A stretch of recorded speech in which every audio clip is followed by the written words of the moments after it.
अस्सलामुअलैकुम वरहमतुल्लाह। Dear students, हमने class 10th physics Urdu medium के लिहाज से स्टार्ट की हुई। इसका सेकंड चैप्टर हमने स्टार्ट किया हुआ है। इसके लास्ट वीडियो मैंने आप लोगों को इसके मुख्तसर सवाल थे जो हमारे पास, ये 10 सवाल मैंने आप लोगों को करवा दिए थे। आज हम सवाल नंबर स्टार्ट करेंगे 11.11।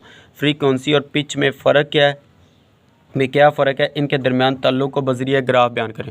तो हमने पहले फ्रीक्वेंसी की तारीफ बताते हैं, उसके बाद हम पिच की बताएंगे, साथ में हम ग्राफ भी बताएंगे। तो पेज नंबर 6 के ऊपर देखिए, हमारे पास ये लास्ट चैप्टर में हमने फ्रीक्वेंसी की तारीफ पढ़ी थी, तो आप लोग वही कर लें। हमारे पास ये फ्रीक्वेंसी की तारीफ हमारे पास ये देखें जी, हमारे पास है किसी पॉइंट के गिर्द वाइब्रेटरी मोशन करते हुए जिस्म का 1 सेकंड में वाइब्रेशन की तादाद फ्रीक्वेंसी कहलाती है। उससे एफ से ज़ाहिर किया जाता है। फ्रीक्वेंसी का यूनिट हर्ट्ज़ होता है हमारे पास। ये आप लोगों ने तारीफ़ हमारे पास है फ्रीक्वेंसी की, ये आप लोगों ने अच्छी तरह से कर लेनी। उसके बाद पिच की तारीफ़ देखें तो हमारे पास पेज नंबर 26 के ऊपर इसी चैप्टर के अंदर हमने की हुई है, पेज नंबर 26। ये हमारे पास है पिच की तारीफ़। तो पिच की तारीफ़ हमारे पास क्या, पिच साउंड की वो खसूसियत है जिससे हम किसी भारी और बारीक साउंड में फ़र्क कर सकते हैं। तो ये हमारे पास है पिच की तारीफ़। उसके बाद हमारे पास जी उसने ग्राफ भी कहा, तो ग्राफ हमारे पास ये इधर से लेके हमारे पास ये देखो क्रस्ट ट्रफ क्रस्ट, तो हमारे पास इधर एक साइकिल एक हमारे पास सर्कल कंप्लीट हो रहा है। उसके बाद हमारे पास ये एक सर्कल कंप्लीट हो रहा है। उसके बाद हमारे पास ये हाफ है 2.5। हमारे पास मीन कम पिच है तो कम फ्रीक्वेंसी होगी। अगर हमारे पास ये देखें इधर हमारे पास साइकिल भी ज़्यादा बन रहे, सर्कल 1 साइकिल 2 साइकिल 3 4 4 6 5, तो हमारे पास ज़्यादा फ्रीक्वेंसी है तो ज़्यादा पिच होगी, कम फ्रीक्वेंसी तो कम फ्रीक्वेंसी होगी। मीन हमारे पास ये किस पे डिपेंड कर होती है, पिच साउंड की फ्रीक्वेंसी पर मुनहसर होती है। ज़्यादा पिच से मुराद हाई फ्रीक्वेंसी है, ये उसमें डिफरेंट बताया हुआ था। ये भी आप लोगों ने साथ में लाइन लिखनी है, ये पहली लाइन। उसके बाद हमारे पास ये मिसाल दिया, औरतों और बच्चों की साउंड की फ्रीक्वेंसी मर्दों की साउंड की फ्रीक्वेंसी से ज़्यादा होती है, इसीलिए औरतों और बच्चों की साउंड बारीक होती है और इसकी पिच ज़्यादा होती है। इधर से लेके इधर तक पहले फ्रीक्वेंसी की तारीफ बता दी, पिच की तारीफ बता दी। उसके बाद हमारे पास ये डिफरेंस है, साथ में ये ग्राफ है। ये हमारे पास शॉर्ट क्वेश्चन कंप्लीट हो गया 10.11 वाला, 11.11 वाला। अब हम स्टार्ट करते हैं जी 11.12 वाला। 11.12 वाला हमारे पास है साउंड वेव का एम्पलीट्यूड तब्दील होने से लाउडनेस पर क्या असर होता है। फ्रीक्वेंसी के तब्दील होने से साउंड की पिच पर क्या असर पड़ता है। साउंड वेव का एम्पलीट्यूड तब्दील करने से लाउडनेस पर क्या फ़र्क पड़ता है। ये हमने लाउडनेस वाले टॉपिक में पढ़ा हुआ था। ये हमारे पास है लाउडनेस। लाउडनेस कितने अवामिल पर मुनहसर होता था, 3 किस्म के थे हमारे पास। उसने एम्पलीट्यूड पर पूछा है हमारे पास साउंड वेव का। उसने क्या कहा हमारे पास साउंड वेव किस पर, ये हमारे पास है ये साउंड का एम्पलीट्यूड तब्दील होने से लाउडनेस पर क्या फ़र्क पड़ता है। ये देखिए हमारे पास साउंड की लाउडनेस वाइब्रेटिंग जिस्म के एम्पलीट्यूड के साथ बदल जाती है। अगर हम स्टार की डोरी को शिद्दत से खींचें तो इससे बुलंद साउंड पैदा होगी। इसी तरह अगर हम ड्रम को ज़ोर से बजाएं तो इसके मेम्ब्रेन का एम्पलीट्यूड बढ़ जाएगा, जिसकी वजह से हमें एक ऊंची साउंड सुनाई देगी। ये हमारे पास है 11.12 वाला। तो उसके बाद उसने क्या पूछा हमारे पास, उसने पूछा वह फ्रीक्वेंसी के तब्दील होने से साउंड की पिच पर क्या फ़र्क पड़ेगा।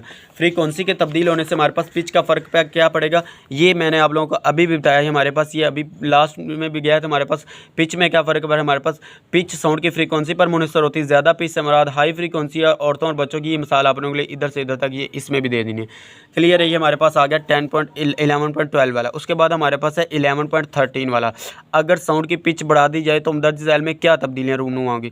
फ्रीक्वेंसी, वेवलेंथ, वेलोसिटी, वेव का एम्पलीट्यूड। ये हमारे पास बुक के ऊपर आंसर नहीं है, तो ये मैं आप लोगों को इधर से दिखा देता हूँ। हमारे पास इसको हम देखते हैं। ये देखें जो हमारे पास फ्रीक्वेंसी है, फ्रीक्वेंसी पिच बढ़ने से फ्रीक्वेंसी बढ़ जाती है। ये अभी हमने पढ़ा था कि पिच बढ़ने से फ्रीक्वेंसी बढ़ जाती है। वेवलेंथ पर हमारे पास क्या असर होती है, तब्दीली रूनुमा होती है।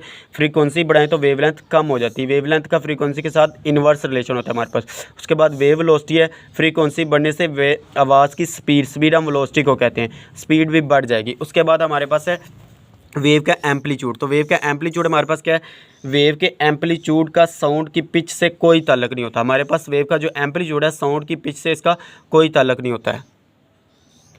उसके बाद हमारे पास है सवाल नंबर 11.14। इसमें देखें तो हमारे पास क्या है जी, अगर हम एक इमारत के सामने एक ख़ास फासले पर खड़े होकर तालिब जाएँ या ज़ोर से बोलें तो थोड़ी देर बाद हम अपनी साउंड दोबारा सुनते हैं। क्या आप बता सकते हैं कि ऐसा क्यों होता है। इसका आंसर हमारे पास है पेज नंबर 28 के ऊपर, 28 के ऊपर। तो इसको हम देखते हैं हमारे पास इसका आंसर क्या है जी, पेज नंबर 28 ये हमारे पास है। ये हमारे पास उसने आंसर दिया हुआ है हमारे पास क्या है जी, जब हम किसी ऊंची इमारत या पहाड़ की रिफ्लेक्टिव सतह के करीब तालिब जाते हैं या ऊंची साउंड में चलाते हैं तो थोड़ी देर बाद हमें वही साउंड दोबारा सुनाई देता है। ऐसा क्यों होता है? ये साउंड जो हम थोड़ी देर बाद सुनते हैं उसे गूंज इको कहते हैं, और इसकी वजह पहाड़ या ऊंची इमारत की सतह से साउंड की रिफ्लेक्शन है। ये इधर तक आप लोगों ने हमारे पास ये इसका आंसर है। आगे हमारे पास सवाल नंबर है 11-15, इको के तरीके से आप साउंड की स्पीड कैसे मालूम कर सकते हैं। हमारे पास पेज नंबर 21 के ऊपर दिया हुआ है, 31 के ऊपर हमारे पास ये तरीकाकार उसने बताया, ये हमने पढ़ा भी हुआ है। तरीकाकार हमारे पास क्या होता है? फीते की मदद से दीवार से 500 मीटर का फासला मापें। अब 500 मीटर के फासले से दीवार के सामने ताली बजाएं और मुशाहिदा करें कि आप साफ गूंज सुन सकते हैं। तसल्ली कर ले कि गूंज किसी और दीवार से पैदा ना हो, क्योंकि इसके पास हमारे पास चारों तरफ दीवारें होंगी, तो ये अब तसल्ली कर लें कि किसी और दीवार से हमारे पास ये पैदा ना हो रही। अब दोबारा ताली बजाना शुरू करें और स्टॉप वॉच को पहली ताली पर चला दें। ताली बजाने की तादाद की गिनती करें। जब आप 10वीं ताली पर पहुंचे तो स्टॉप वॉच को बंद कर दें। अब आप 10 ताली बजाने का औसत वक्त मालूम करें। औसत वक्त हम कैसे मालूम करते हैं? जितना हमारे पास टाइम होगा उसको हमने सबको 10 बार डिवाइड किया होगा, तो हम 10 बार टाइम को नोट करेंगे। जितना हमारे पास अगर 10 के ऊपर तकसीम कर दे हमारे पास औसत वक्त आ जाता है। ताली बजाने के वक्त औसत वक्त टी को मालूम करने के लिए हमारे पास ये फार्मूला है, V = VT। फार्मूला इस्तेमाल करें।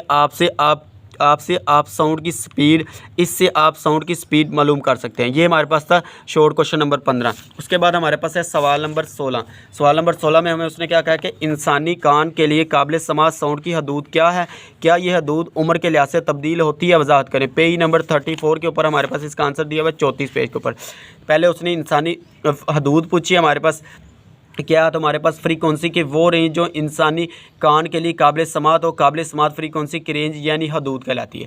ये तारीफ लिखनी। उसके बाद हमने लिखना है जिस साउंड किसी वाइब्रेटिंग जिस्म से पैदा होता है। एक सेहतमंद इंसानी कान की हदूद जो हमारे पास है 20 हर्ट्ज से लेकर 20,000 हर्ट्ज तक फ्रीक्वेंसी की साउंड सुन सकता है। इसका मतलब यह है कि इंसानी कान 20 हर्ट्ज से कम फ्रीक्वेंसी की साउंड, 20,000 हर्ट्ज से ज़्यादा फ्रीक्वेंसी की साउंड नहीं सुन सकता। मुख्तलिफ लोगों की काबिल समाअत साउंड की हदूद मुख्तलिफ होती है। ये हदूद उम्र बढ़ने से कम हो जाती है। जैसे बुज़ुर्ग हालात होते हैं उनको कम सुनाई देता है, जैसा कि छोटे बच्चे की फ्रीक्वेंसी 20,000 की साउंड सुन सकते हैं, जबकि उम्र रसीद बुज़ुर्ग हालात होते हैं वो 1500 हर्ट्ज से ज़्यादा फ्रीक्वेंसी की साउंड नहीं सुन सकते। ये हमारे पास इधर से लेकर इधर तक आप लोगों ने आंसर लिखना है। ये हमारे पास था शॉर्ट क्वेश्चन नंबर 16। उसके बाद हमारे पास है शॉर्ट क्वेश्चन 17। वजाहत करें कि शोर सेहत के लिए मुहज़्ज़र है। ये हमारे पास पेज नंबर 32 के ऊपर है। ये हमारे पास इसका आंसर दिया हुआ है। नकलो हमल के साजो सामान और बड़ी मशीन शोर की आलूदगी के बुनियादी ज़राए हैं। मिसाल के तौर पर सनती इलाकों में बड़ी मशीनों का शोर, बड़ी गाड़ियों के बुलंद हार्न्स, होल्डर्स और अलार्म्स वगैरह शोर के इंसानी सेहत पर मनफी असरात होते हैं, क्योंकि ये कुछ नाखुशगवार हालात का बास बन सकते हैं, जैसा कि समात का खो जाना, गुस्सा, हाइपरटेंशन, हाई ब्लड प्रेशर वगैरह शोर मसूलात और इंतबाह करने वाले इशारों के साथ मुदाखलत करके हादसात का बास बन सकते हैं। इधर तक आप लोगों ने, ये हमारे पास है शॉर्ट क्वेश्चन 17। उसके बाद हमारे पास है 11.18। हमारे पास 18 वाला सूती निगाहबानी की अहमियत बयान करें। हमने क्या बतानी सूती निगाहबानी की अहमियत? हमारे पास ये पेज नंबर हमारे पास है 30 के ऊपर। पेज नंबर 30 के ऊपर देखें, हमारे पास इधर से स्टार्ट से करें। हमारे पास नाखुशगवार साउंड को मुलायम और मसामदार सतह से जज़ब करने के लिए इस्तेमाल होने वाली तरकीब या तरीके को सूती निगाहबानी कहते हैं। ठोस या हमवार सतह पर साउंड की रिफ्लेक्शन नुमायाँ और ज़्यादा है, जबकि किसी लचकदार या नाहमवार सतह पर कम होती है। लचकदार और मसामदार अशिया जैसा कि पर्दे और कलीन साउंड की एनर्जी को जज़ब कर लेते हैं। अब एक हमारे पास कमरा है तो उसमें हमारे पास कलीन या पर्दे नहीं है, उसमें हमारे पास शोर ज़्यादा होगा। जैसे हमारे पास कलीन होगा और पर्दे लगे होंगे तो उसमें हमारे पास कलीन जो होगा वो हमारे पास साउंड को जज़ब कर लेता है, इसलिए उसमें गूंज कम होती है, लिहाजा वो गूंज को ख़त्म कर देते हैं, जिससे शोर में कमी वाक़या होती है। शोरज़द इलाकों में ऐसी चीज़ों के इस्तेमाल से हम शोर की आलूदगी में कमी कर सकते हैं। अगर कमरे जमात या हवामी हाल की सतह को बहुत ज़्यादा जाज़ब कर दिया जाए तो सामीन के लिए शोर का लेवल कम हो जाएगा। इधर तक आप लोगों ने इसकी अहमियत बयान करनी है। ये हमारे पास था शॉर्ट क्वेश्चन 11.18। उसके बाद हमारे पास लास्ट शॉर्ट क्वेश्चन है हमारे पास इल्म तिब के मैदान में अल्ट्रासाउंड का इस्तेमाल क्या है। तो ये हमारे पास 34 और 35 पेज के ऊपर देखिए, हमारे पास इसका आंसर दिया हुआ है। ये हमारे पास है तिब्बी और सनती तिबी और सनती शोबों में अल्ट्रासोनिक से बहुत से मुफीद काम लिया जा रहा है। मुख्तलिफ बीमारियों के लिए तशख़ीस अल्ट्रासोनिक इंसानी जिस्म के अंदर ट्रांसमिट के ज़रिए दाखिल की जाती है। ये मुख्तलिफ अज़ा बाफ्तों, रसोली या नासूर वगैरह से टकराकर वापस लौटती है। इन रिफ्लेक्टेड अल्ट्रासोनिक को एम्पलीफाई करके मॉनिटर की स्क्रीन पर जिस्म के अंदरूनी अज़ा का अक्स हासिल किया जाता है, जिससे अज़ा में पैदा होने वाले नकाइस का मुशाहिदा किया जा सकता है। उसके बाद हमारे पास है ज़्यादातर अल्ट्रासाउंड इस्तेमाल करके शरियानियों में जमे हुए खून के लोथनों का इलाज भी किया जाता है। अल्ट्रासोनिक से थायराइड ग्लैंड्स की तस्वीर लेकर इनका इलाज भी किया जा सकता है। ये इधर तक आप लोगों ने इसका इस्तेमाल लिखने हैं। हमारे पास ये थे हमारे पास शॉर्ट क्वेश्चन हमारे पास आज कंप्लीट हो चुके हैं। उसके बाद हमारे पास ये रह गए हैं सिर्फ आला तसव्वुराती सवाल। ये मैं आप लोगों को नेक्स्ट वीडियो में करवा दूंगा। तब तक के लिए अल्लाह हाफिज़। अगर वीडियो अच्छी लगे तो शेयर करें और अपने दोस्तों के साथ इसका लिंक शेयर करें ताकि उनका भी फ़ायदा हो सके। चैनल को सब्सक्राइब करना मत भूलें। ओके, अल्लाह हाफिज़, थैंक यू।